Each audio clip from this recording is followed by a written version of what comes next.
Okay, maybe I'll turn the music off. But yeah. Okay, I'll turn the music off. I'm gonna go with that right now. All right, so it's a Sunday after Thanksgiving. It's a full moon tomorrow, and I hope everybody had a safe and socially distanced Thanksgiving holiday. What I'm holding is a quote from Get Pocket.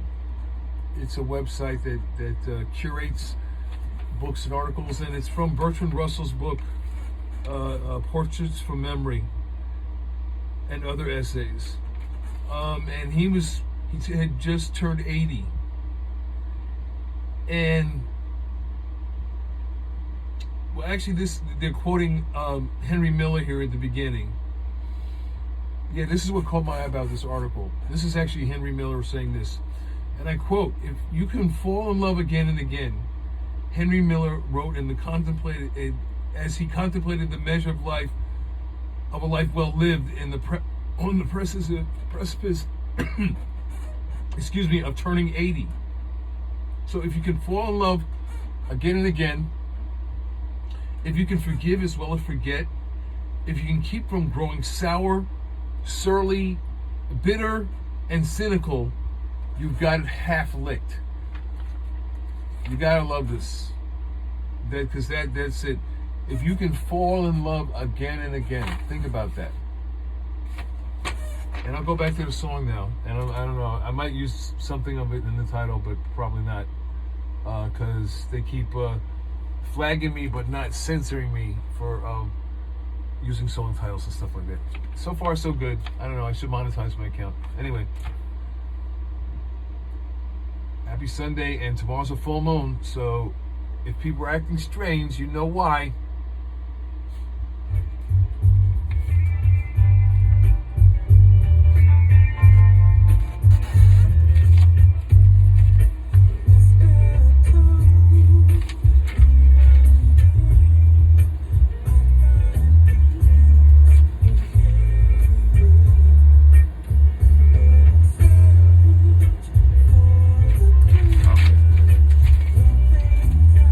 Okay, we got to do Bertrand Russell's quote from the book. I'm ordering this book. In fact, I might send one as a gift as well. Okay, so Bertrand Russell is a British philosopher, mathematician, historian, and Nobel laureate. And he lived from May 18th, 1872, so he's a Taurus, until February 2nd, 1970. And he considered the same question in the same life stage, about to turn 80, in a short essay titled How to Grow Old, penned in his 81st year and later published in Portraits from Memory and Other Essays. And that's why I'm going to get this to read myself, and I'm going to probably give it as a gift for the holidays. Russell places as the heart of a fulfilling life the dissolution of the personal ego into something larger. Drawing on his long-standing allure of rivers as existential metaphors, he writes, "Make your interests gradually wider and more impersonal until bit by bit the walls of the ego recede and your life becomes increasingly merged in the universal life. An individual human existence should be like a river, small at first, narrowly contained within its banks, and rushing passionately past rocks and over waterfalls. Gradually the river grows wider, the banks recede, the waters flow more quietly, and in the end, without any visible break, become merged in the sea and painlessly lose the individual being." So this is saying become part of the greater collector of the universe. Lose your individuality to the understanding of, in the greater scheme of the whole universe, we're very, like, you know, I said, the more I understand about the way this all, the more I learn about the way this all works, the more I realize I'm just a very small grain of sand on a very large beach. And it's very humbling. You know, I don't know anything. I have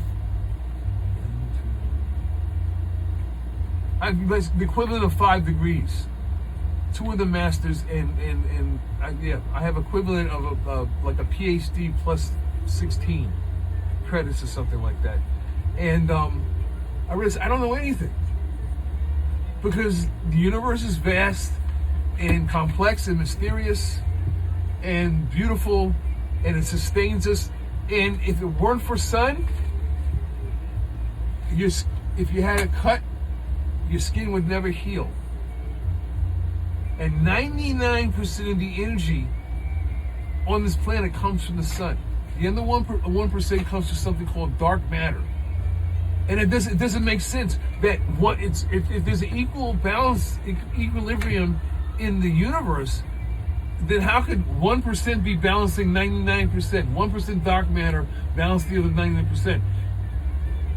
It doesn't fit into a mathematical equation because of time. That's the fifth element, time. Okay? And it's precious and it's priceless, and don't waste it. Like the man says, while you're here, make it count. Try to become part of the greater collective, or appreciate it. I've stayed out in nature these 9 months, and I really appreciate trees and plants, and we're alive because of these guys here, and they're alive because of us. And we should cherish the coexistence, because they vibrate at a frequency that sustains us, and we vibrate at a frequency that sustains them. We have to coexist with the plants, not shove them in a corner, and not use them all up for housing. There's plenty more efficient housing than houses made out of wood. Oh my God, I've just learned how to First, I thank you for the life. I'll get a copyright infringement for that. That's one of the prayers from DMX. Thank you for the love you give me. Yeah, I'll stop that. Maybe I'll do a separate one on that. But also, yes, I would read this book. I'm trying to finish up Michelle Obama's Becoming. All right, it's been very difficult since school started to read for an extended period of time because I'm reviewing the materials that we're going over in class in my downtime. So, but before the end of the year, over the Christmas break, I'm going to read her Becoming, and I'm going to get this book and read it as well. So I'm suggesting Bertrand Russell, Portraits from Memory and Other Essays, and the essay you want to read is the one on how to grow old. Okay? Thank you. Thank you for your time.